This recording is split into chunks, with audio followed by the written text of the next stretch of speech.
Hello everyone, welcome to my channel. Today I want to talk about a 4K pumping routine and share how many mothers make pumping a calm and comfortable part of their daily lives. For many mothers, pumping is more than just a routine. It becomes a quiet moment during the day to slow down, relax, and focus on their baby's needs.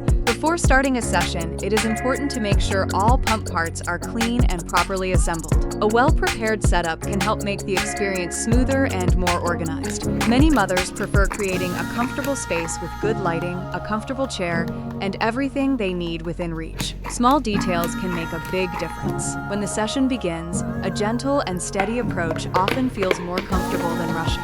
Taking your time can help create a more relaxing experience. Some mothers enjoy listening to soft music, watching a favorite program, or simply enjoying a few quiet moments while pumping. Organization is also important. Keeping storage containers, cleaning supplies, and pump accessories in one place can make daily routines easier to manage. After the session, properly storing the collected milk and cleaning the pump helps prepare everything for the next use. Over time, many mothers find that pumping becomes a natural part of their schedule and requires less effort to manage. Every mother's journey is different, and finding a routine that fits your lifestyle is often the key to long-term success. With consistency, preparation, and patience, pumping can become a simple and comfortable part of everyday life. If you found this video helpful, please subscribe to the channel. See you in the next video.